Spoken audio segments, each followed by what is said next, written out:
Lorsque quelqu'un meurt, on se pose la question, pourquoi il est mort? Comment il est mort? Qu'est-ce qui est à la base? Qu'est-ce qui lui est arrivé? C'est des questions tout à fait normales. Willy Ngoma est décédé et nous nous posons les mêmes questions. Deux hypothèses ont été émises. Il a été tué par des drones, il a été tué par des Rwandais. Pourquoi est-ce qu'on s'oriente vers les drones? Mais parce qu'on nous l'a dit et qu'il y a eu des attaques à Rubaya. Mais en même temps, on se pose quand même la question, des drones d'une précision chirurgicale qui vont juste frapper le chef. Et cela peut susciter un doute chez certains. Alors là, la deuxième hypothèse, et au cas où il aurait été tué par des Rwandais. Ceux qui tiennent à cette deuxième thèse se basent sur l'histoire.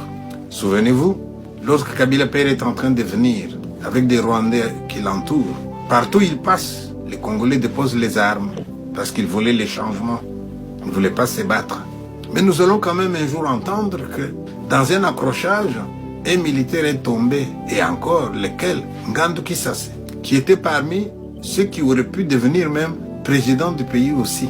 Comme par miracle, un accrochage et c'est lui qui a été abattu.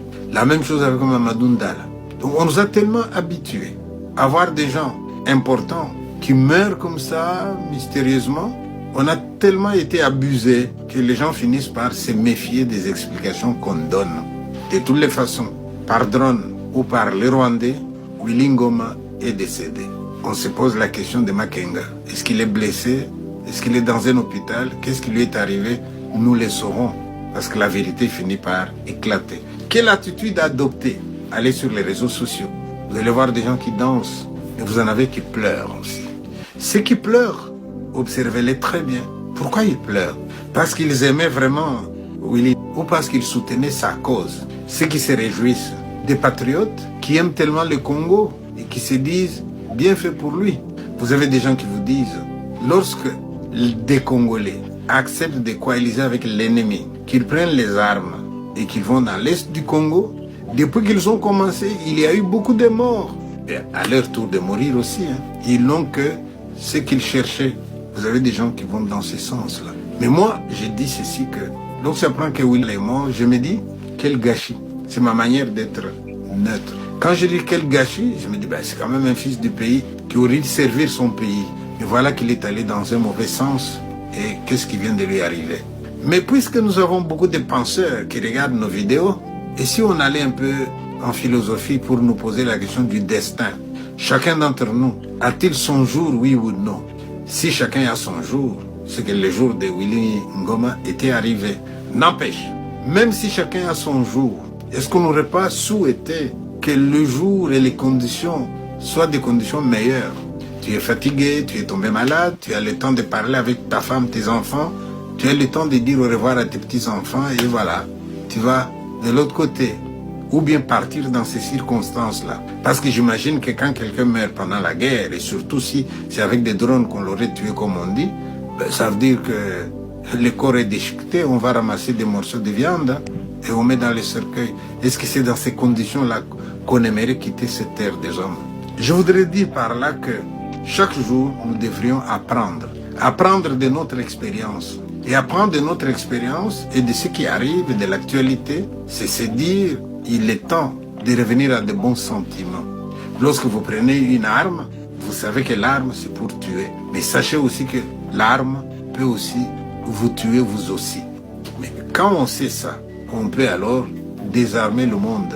Nous devrions œuvrer pour la paix. Regardez un peu ce qui se passe dans le reste du monde. Vous avez des gens qui se disent des grandes puissances. Et leur puissance est bâtie sur les génocides, par exemple les Américains, les génocides des Indiens. Leur puissance se base sur l'exploitation du monde. Toutes nos richesses, ils vont dans les pays dits développés. Mais ils vont se dire, nous on est du côté du bien. Les autres sont du côté du mal. Et on s'érige en juge, on se renforce, on fait une course aux armements, mais on interdit aux autres d'avoir les mêmes armes. Là, moi, ça me dérange quand même un peu. Vous êtes capable de faire la bombe atomique, vous êtes capable de fabriquer des missiles, mais les autres pays n'ont pas le droit.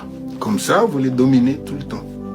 On a tué le chef spirituel en Iran, et il n'est pas parti tout seul. Il y a des victimes innocentes qui sont parties aussi, et qui partiront encore parce que ce n'est pas encore fini. Ça, c'est notre vie sur cette terre. Mais si tous nous pouvions nous dire que tout ça est éphémère, qu'un jour viendra où nous allons tout laisser, eh bien, de temps en temps, préparons-nous aussi à cette autre vie-là.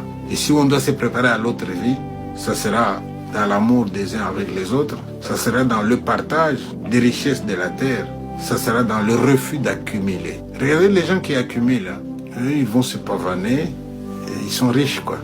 Alors, ma pensée aujourd'hui va à tous ceux qui souffrent, quel que soit leur camp.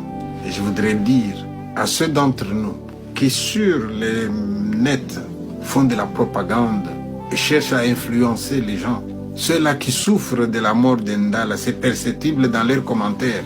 Je voudrais leur dire, ressaisissez-vous vous aussi, hein. Ressaisissez-vous vous aussi. Allez du bon côté de l'histoire. Voilà, je vous remercie.